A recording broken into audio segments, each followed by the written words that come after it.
नमस्कार।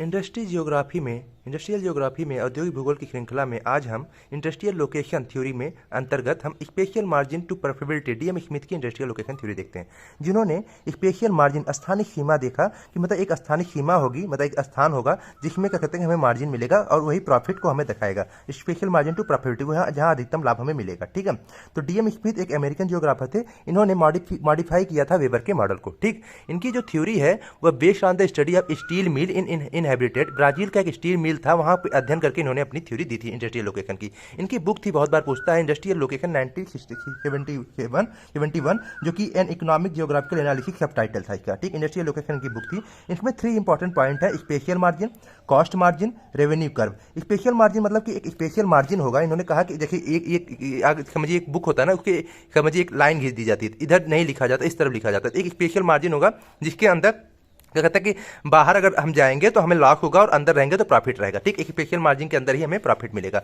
इस आधार पर। और एक कॉस्ट कर्व था, एक कॉस्ट लाइन था, एक रेवेन्यू कर्व था। इसे हम समझने की कोशिश करते हैं। तो सबसे पहले हम आते हैं इस ग्राफ को देखिए। फर्स्ट कंडीशन, ये 3 कंडीशन बताते हैं, फर्स्ट, सेकंड, थर्ड। ठीक, तो फर्स्ट कंडीशन में कहते हैं कि आपका एक कॉस्ट कर्व होगा। देखिए ये जो एक 2 लाइन रहेगी कॉस्ट कर्व की और एक आपकी रेवेन्यू कर्व की। ठीक, दोनों में 2-2 लाइनें आपको मिलेंगी।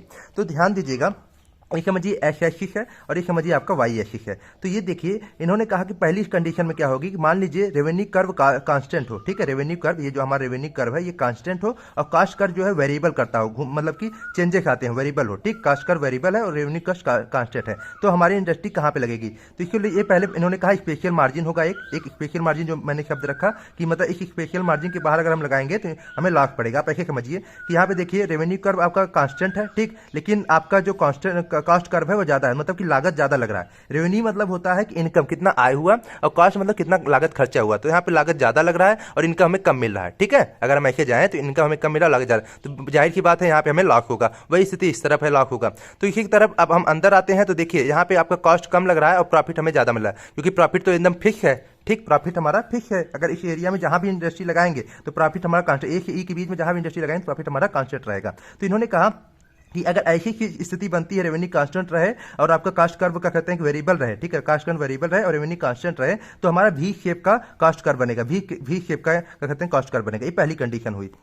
ठीक, अभी ध्यान दीजिएगा ये स्थिति कैसे, ध्यान दीजिएगा यहाँ पे हम इंडस्ट्री कहाँ पे लगाएंगे, मैक्सिमम लोकेशन अच्छा कहाँ पे होगा। तो इन्होंने कहा कॉस्ट और रेवेन्यू के बीच में जहाँ मैक्सिमम डिफरेंस होगा वहीं पे हम इंडस्ट्री लगाएंगे। तो ध्यान दीजिएगा ये रेवेन्यू है और ये कॉस्ट है। ठीक है, ये आपका कॉस्ट का कर्व हो गया, ये रेवेन्यू हो गया। तो जहाँ पे मैक्सिमम डिस्टेंस होता है यहाँ पे देखिए मैक्सिमम डिस्टेंस पाया जा रहा है। अब देखिए कॉस्ट हमें कम लगाना पड़ रहा है, रेवेन्यू हमें ज्यादा मिल रहा है। ठीक, तो यहाँ पे मैक्सिमम डिस्टेंस है, यहाँ पे हम इंडस्ट्री को लगाएंगे इसी पॉइंट पे। उसी प्रकार से सेकंड कंडीशन पे आते हैं। सेकंड कंडीशन को समझने की कोशिश करेगा। इसमें अब क्या हो जाता है कि आपका कॉस्ट कर्व जो रहता है वह कांस्टेंट हो जाता है वेन जब कॉस्ट कर्व कांस्टेंट। ठीक है, वेन जब कॉस्ट कर्व कांस्टेंट रहे तो और फिर उसके बाद क्या है कि जो आपका रेवेन्यू कर्व है वह क्या कहते हैं वेरिएबल हो। इसमें क्या था, रेवेन्यू कर्व कांस्टेंट था, लेकिन इसमें क्या है वेरिएबल जो है रेवेन्यू कर्व को कर दिया गया है। अब स्थिति कैसी बनती है, इस तरफ लाभ होगा, एक स्पेशल मार्जिन मैंने बताया, इस तरफ जाएंगे तो लाभ होगा क्योंकि आपको कॉस्ट इतना लगाना पड़ रहा है और रेवेन्यू आपको और कम मिल रहा है। ठीक है, तो ये लाभ होगा, इस तरफ भी लाभ मतलब लाभ होगा। तो वही कहते हैं स्पेशल मार्जिन के बाहर अगर हम रहेंगे इंडस्ट्री लगाने से हमें लाभ होगा और एक ही अंदर में रहेंगे तो हमें प्रॉफिट होगा। ये पूरे एरिया पे हमें प्रॉफिट मिलेगा। ठीक,